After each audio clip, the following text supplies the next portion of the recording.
Good afternoon, and welcome to the BTG Ministry Show. Today, we're here to bring awareness on mental health. Hosea 4:6 says, "My people are destroyed for a lack of knowledge." And then it goes on to say, because they reject knowledge. So we're here to bring awareness tonight, whether you know or you don't know, on mental illness. And we have my special guest tonight, Ms. Fonda Bryant, and I welcome you to the show. Thank you for having me. Thank God for you taking time out to come be with us. No problem. I looked at your information, and you are really, really busy. You wear a lot of hats. Yes, I do. I do. And that's great. That's great. Look like you are very passionate about this mental health. Yes, I am, because not only am I an advocate, I'm a person that was diagnosed with depression 22 years ago. My God, 22 years ago. 22 years ago. So I see you have a son play football.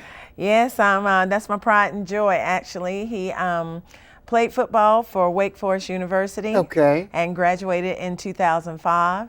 And now he works for the ACC Digital Network as a on-air talent and associate producer, and he also works for Fox Sports. So. He's busy like mom also, Yeah, isn't he's he? busy like Oh, mom my too. goodness. Yeah, and has a show called Westcott Range, where Really? he goes into kitchens all over Charlotte, these nice restaurants, and he interviews athletes from the community. So he's busy just like his mama. That's great. That's It is. great. It's You all really have great. to invite me to one of those occasions. I sure will. We make Yes. sure we'll do that. So how did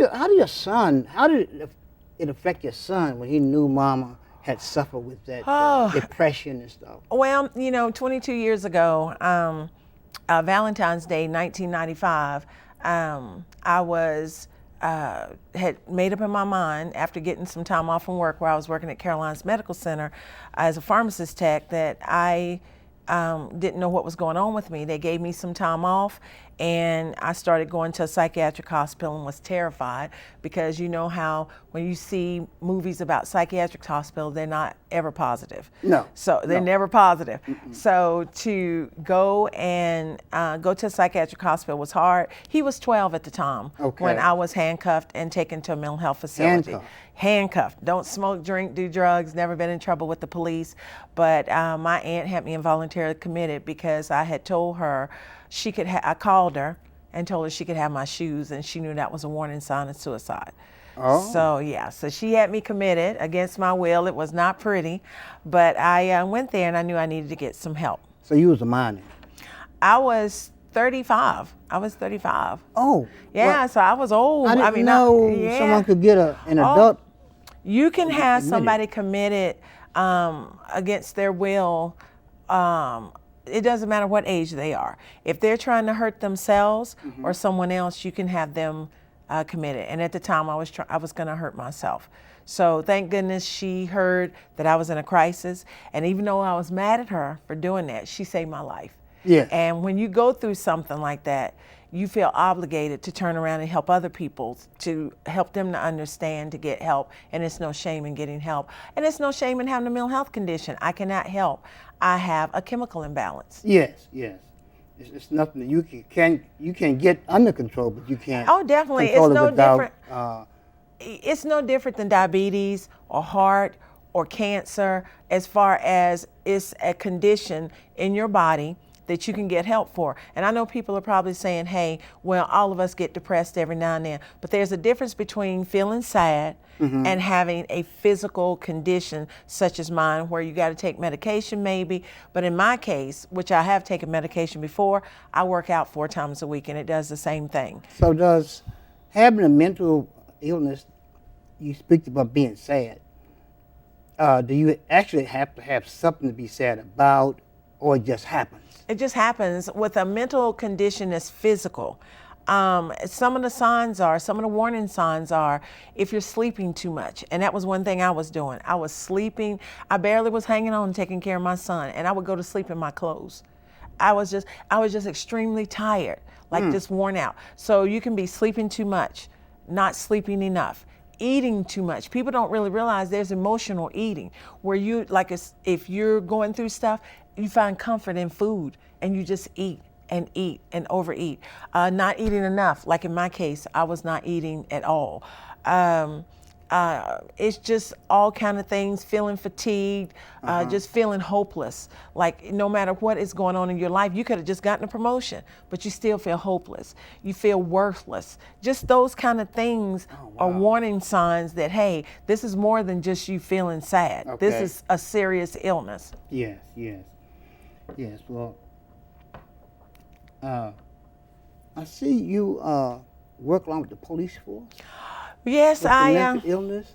Yes, I went to Chief Putney, our chief, and we have this great thing in Charlotte, thanks to NAMI and the police department. We work hand in hand because I volunteer with NAMI, the National Alliance on Mental Illness. I'm a volunteer here in Charlotte, but I also just got elected to the state board.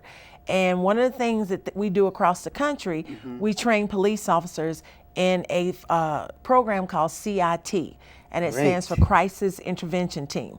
I could pick up the phone right now and call 911 and say, hey, I'm in a crisis, a mental health crisis or addiction. Would you please send a CIT officer?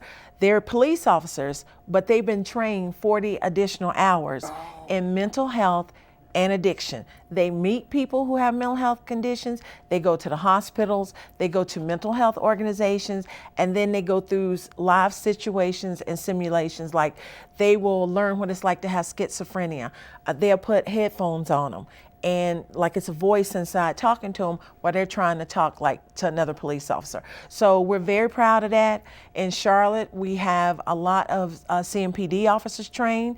We have our 911 operators trained, Sheriff's Department, school resource officers in Matthews, Mount Holly, Gastonia, all over. So we're getting them trained, and hopefully we plan on getting every single officer trained in the country. Yes. Then we're going straight to first responders like fire and medic, because mental health, I've talked to firefighters who come across people and medics, people who have mental health problems and they don't know what to do. Right. So so I'm real proud of that. That would speak largely to the problem we're having now with the gun violence and Definitely. and the killing in the street. Definitely. And the thing is, you cannot treat somebody with a mental health condition the same as you would treat a criminal. We're not criminals. We have a condition of the brain. And that's one reason why I went to Chief Putney. And I was like, Chief Putney, what are we going to do until every single officer gets trained in CIT? Because we only train 5 classes a year, and we got a lot of police officers. He said until every officer is trained, they have to take the mental health first aid class. It's an 8-hour class. I've taken it myself, and it teaches you in a real quick way about mental health, every single mental health disorder from schizophrenia to bipolar to depression to anxiety, and it teaches them how to handle someone when you come across that. That's and important. It's awesome, because I took that class and it will save a life. And until they can get into CIT, that's the best thing to do. Well, it helps the police officer understand the circumstance, understand the individual. You know, he can better make a decision about what's going on. And he can de-escalate a situation, but also we have police officers that have mental health problems. We have a lot of officers who have been in the military, who have post-traumatic stress, who have depression, and they self-medicate, drinking and drugging. And so they're police officers. We had that same issue with police officers. I ran across one firsthand myself in my own division in the university area who has post-traumatic stress, depression, and he self-medicates by drinking, and he's an officer. So the thing is that we have that. Now this officer opened up to me, but just think about how many other officers that we have, not just in Charlotte, but across the country. We have, right now for police officers, 1 out of 4 officers contemplate suicide daily. 1 out of 4. 1 out of 4. We have, police officers are 4 times more likely to take their own life than a firefighter. And you know how we hear when a police officer gets killed, but yet police officers die by suicide 2.3 times higher than homicides. So you have more police officers dying by their own hand than somebody else killing them. And they have so they have mental health issues too. So that's what I tell people. It does not care, from professional athletes to entertainers to police officers. A mental health condition does not care who you are. I think they need to up the criteria to be a police officer. Oh yeah, and a lot of them need to go through, well, for me personally, And I talked to another friend of mine who is a former deputy police chief that's retired. And he said the same thing.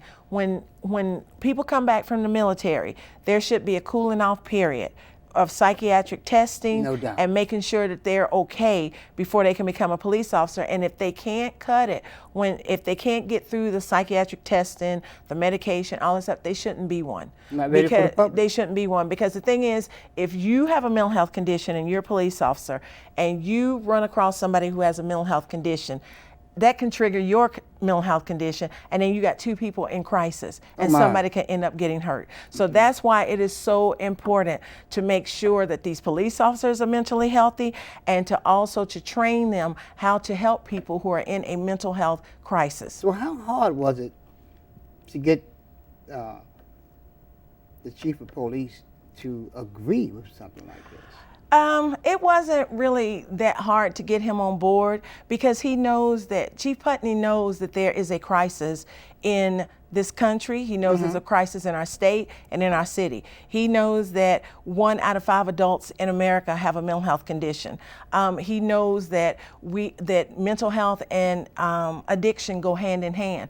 A lot of people who have a mental health condition who have not gone to seek help, they self-medicate with alcohol and drugs. So he knows that So he's been paying issue. attention. He's been paying attention, and again, he is That's very upfront with NAMI as far as getting behind us getting these officers trained, That's good. and also just getting his officers trained with mental health first aid, which I think is awesome. Yeah, that's good. So, what is your biggest challenge and doing what you do? My biggest challenge is educating people on stigma, because stigma is really nothing but discrimination.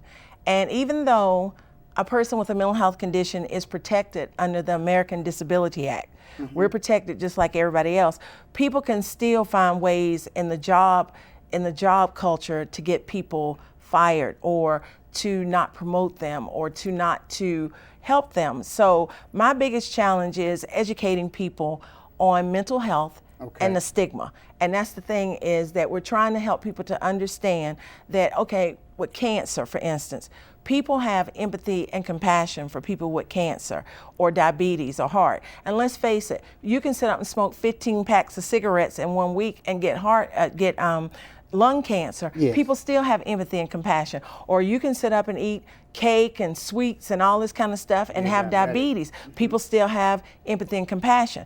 But when you have a mental health condition, and like in my case, I didn't bring it on myself, it's a chemical imbalance. People do not have empathy and compassion. So my biggest mountain to climb is to get people to understand that we need the same empathy and compassion as everybody else. Because I went to Washington last year to push the mental health reform bill. I went up on Capitol Hill, I talked to my my senator. I went to the White House and heard at the time, our Attorney General speak. And I got to hear Patrick Kennedy speak, and I love the Kennedys, always have. Well, Patrick Kennedy said exactly what I said. He said the 2 diseases that society does not have empathy and compassion for are mental health and addiction. And he's right. So until people start realizing that we didn't bring it on ourselves, that it's chemical imbalance, because you think about it, some of these people who have mental health conditions have gone through horrendous things. Post-traumatic stress is not just for people in the military. Post-traumatic stress can be somebody getting raped, child molestation, any of that stuff. But most time you hear it tied. It ties to the military, but it's not just the military. It's anything traumatic. You witness a murder. It could be anything. So people need to start realizing they need to have compassion for us. So when you talk about taking trips to D.C. and stuff like that, is that a volunteer? You pay your way, or how did that work? Yes, I volunteered, and I went to Washington to the National Behavioral Council event. I'm going back in October if nothing happens, and it gives us a chance to go to lobby our politicians and let them see people who really have a mental health condition. I went to Tom Tillis's office and met with his staff and shared my story. So I always tell people, you never know who has a mental health condition, because if you look at me, like when I go and speak to the police academy at CMPD, And I always walk in there and I ask them, I said, how many of y'all would know from looking at me that I have depression? None of them. And I asked them the same thing. I said, how many of y'all would know from looking at me, I almost took my life 22 years ago? None of them. So is depression, can it be redirected? Can it be healed? Depression, in my case, because it's a chemical imbalance, it's never going to go away. It's Really? never going to go away. No, I'm going to be with it the rest of my life. But the thing is, you can manage it. You can manage it. It's things that you can do to manage it. Now, am I okay every day? No. Some days it feels like, you know how we have these pop-up summer thunderstorms? Yeah. That's how my depression feels some days. It goes through my body, does its damage, and leaves me to pick up the mess. It's horrible. Other days, it's like an elephant is sitting on me, and the more I try to get up, the more that elephant pushes down. And some days, I don't want to brush my teeth. I don't want to comb my hair. I don't want to do anything but sit because I don't have the energy to do it. Now, you hear how I talk, and you see here I'm energetic, I work out. But it is some days I don't feel like doing anything because that depression is sitting on me, and I have to will myself. Fonda, go brush your teeth. Fonda, go comb your hair. Fonda, go take a shower. Go to the gym. I mean, I have to keep talking to myself, and it wears you out. It wears you out. And my sleeping is something else too. I will go to sleep for a couple of hours at night and sleep really well, and then I might wake up and my mind is just racing. I need to do this, I need to do that. So it's really something that's never going to go away, but I manage it. I thought that part was women in general. No, it's not. I know you're thinking that. But you know, the thing is, what really gets me through is when I go through a bout of my depression, I know what to do, I know where to get help, I know how to reach out. But I think about all those people that don't. And when I go through that, I say, you know what? You're going to get through this because you have to, because you got other people to help. Right. And I get through it. So having a mental health condition, a physical condition, it's no joke. And if you don't take care of it, it can kill you. So I see you speak at different events, college, school. Yes, I had the great opportunity to go down to Churches. Claflin University and speak, and that's a HBCU school. Yes. I was very proud of that. Johnson C. Smith, we're working on putting a NAMI on campus. They're going to be the first HBC school to have a NAMI on campus because we have Carolina, NC State, Elon, UNC Wilmington, East Carolina, but not one HBC school in the country. We have it at Texas, we have it at Ohio State, but it looks like Johnson C. Smith is going to be the first HBC school. So I've been working with them. That's great. I mean, That's I'll great. speak wherever. I speak at high schools, I speak anywhere where people will listen. And if I can help one person, Yes. if I can save one person's life with the information or what I've been through, then it's all worth it for me. It's all worth it for me. Yes, I'd love to get you to come speak at my church. Well, I would But love to come. It's needful. It is a need because, like I said, we have 1 out of 5 Americans suffering. And let me just give you a few facts as how bad it is in this country. Number one, we live in the state of North Carolina. North Carolina is ranked 36 out of 50 states for suicide, but it's the 11th leading cause of death in our state. And right now we're higher than the national average, so we're higher. 121 Americans die every day from suicide. Every day. Every day. And it's not because they're weak. It's not because they're selfish. 90% of people who die by suicide have a mental health condition at the time of their death, and stigma is the number one reason. And if you really want to break it down, right now the second leading cause of death for young people ages 10 to 24 is suicide. And on college campuses, it's number 2.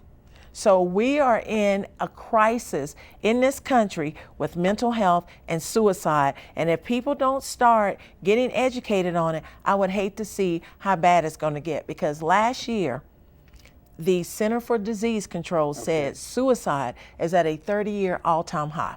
And the biggest jump, it was across the board, but the biggest jump is young girls ages 10 to 14. It's up 200%. And has tripled since 1995. Now you think about 10 to 14, they're in elementary school, but they're dying by suicide. Peer It's pressure. triple. Yeah, and bullying. And the world has just changed. We're a mean society. We're a very mean society right now. I can and people are remember- making wrong right and right wrong. Oh yeah, there's no wrong anymore. It's no morals anymore. Everything goes. You can say ugly stuff on Facebook, from racial things to making fun of people being fat or calling people ugly. Those people would never say that to your face. But the internet and social media has made it okay to be ugly, to be Yeah. nasty. And that's what's wrong. And that's why we have these students taking their lives. Their lives have just begun. Just begun. Just Yeah. begun, and they're feeling that, hey, my life is not worth living, and I would rather die than to be here and be ridiculed or picked on, and that's so I unacceptable. was looking at TBN, and they had this guy on there. They had developed this movie called Exit, and it talked about so many young kids in college. Exit meaning way out, suicide, kill yourself. And was so many, I mean, alarming numbers of young people, Hispanic, Japanese, you name it, they were taking their lives. And it led from depression. Definitely. Right now, this month, we're closing out National Minority Mental Health Awareness Month, where we try to go after minorities to let them know we have mental health conditions. We also die by suicide. In the Black culture, every 4.5 hours, somebody in our culture dies by suicide. Asians have the highest rate of suicide out of any minorities. You have Hispanics. Right now, 16.3% Hispanic adults are living with a mental health condition. 19.3 white adults are living with a mental health condition. For African Americans, we are 18.6. We're right behind white people living with a mental health condition. Asians, 13.9% are living with a mental health condition. And Alaskan Indian and Native American adults is 28.3% that are living with a mental health condition. That is sad. It's sad. That And this that's country get to this level, but you know allow what? this to happen. That's what is being reported. That's what's being reported. This is just what's being reported. That's not what I'm sure it's even higher. And one thing I will say too, in our culture, 63% of Black people believe a mental health condition is a character flaw. Like, we brought it on ourselves. yes. We Oh, just yes. need to suck it up, quit feeling sorry for yourself, and that's not true. Nobody wants to feel like this. I don't want to feel like this. But at the end of the day, I know what to do. So that's why I'm here. I'm so happy you had me on the show, because we got to start educating people that, hey, you can go get help for a mental health condition just like anything else, and you can recover, you can thrive, and get out here and do whatever you want to do. But you got to get the help. That is so true. That is so true. Look in that camera and talk. Just tell the audience. Say if someone had an emergency and they are about to commit suicide, they're about to take their lives. Give them some instruction. Well, first off, I want to let you know that you are not alone. And if I can get through it, you can get through it too. There's plenty of help out here. You have the National Suicide Hotline. It is 24 hours a day, 7 days a week. The number is 800-273-8255. You can call that number, you can speak to someone, and if you don't want to call, thanks to technology now, you can text 741-741. So there is no need to give up on yourself, to give up on life. You can get help and you can get better. 22 years ago, I almost made that decision to take my own life, but I always tell people I didn't want to die. I just wanted that pain to go away. So if you want the pain to go away, get help and you can get better. But again, please take advantage of the numbers and please know that you are not by yourself. Yeah, we want to thank Ms. Fonda Bryant for that information. Now, community, here's the information that we talked about Joel. When Joel talked about my people are destroyed for lack of knowledge. Well, here's the knowledge and the wisdom. It's here for you. Pick up the telephone and call. Use the information that was put on the screen and come out and get checked out. These numbers are very high and it affects so many different families. It doesn't matter what race, your background, your age, but there is alarming problems in that area. So we take this time to just make you aware of what's going on. Miss Bryant, thank God for you. Thank you. I love your passion Thank for you. what you do. There is a dying need for help. Definitely. It is. You really opened my eyes. I had no idea the numbers were so high. Yes. I- Most people don't. They just think it's an isolated incident, but it is real. We're losing 121 people a day. And if you put that in perspective, think about trying to eat 121 pieces of chicken, 121 steaks, 121 scoops of ice cream, or there's 121 people standing in line to go to the bathroom. That's too many. So that's too many. So say if an individual wasn't sure and they just want to get checked out, is there some kind of way they can go take a quick test, or examination? Or You can always go to your general practitioner. If you don't have insurance, you can always go to Carolinas Medical Center, Billingsley Road, the Behavioral Health Center there, to the emergency room. You will see a psychiatrist. They will check you out. You can get help. Don't ever be Okay. ashamed to go and get help, because again, I cannot stress this enough. A mental health condition is no different than diabetes or high blood pressure. If you put those on hold, you will die. Same thing with the mental health condition. If you do not get help, you can die, whether it's by your own hand, self-medicating, ending up in prison, killing somebody, getting into a fight. It can kill you. So please, please do not be ashamed to get help. It's help out here. that's the worst place to be, in prison. Definitely. When you're dealing with a condition like that. Prison has started to become the new mental health facilities. We have so many people in prison that really, if they would have gotten the help when they were on the outside, some of them would not be in there. And that's another thing we're trying to do too, is to get people to see that the pattern of behavior has a lot to do with them being in prison. Yeah, you look back at your pattern. We want to thank you again for being on the show. You're quite welcome. I Thank want you to for thank having the me. guests and all my team for being on the show. We're going to come back with more of this in a later time.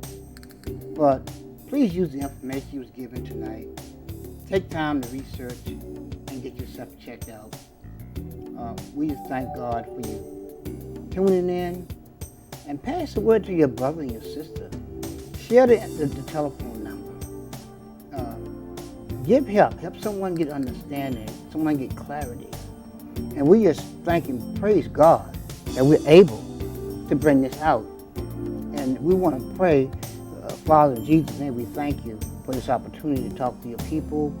We pray your hand of mercy, your healing hand be upon your people, God. We pray, God, that you help us turn this situation around. Send help. God, send awareness. God, touch your people's mind. God, bring us back together. You said you would that we prosper even as our soul prosper, God. And you want us to be in good health. So we pray right now, God, as the words go out in the atmosphere, that your spirit begin to move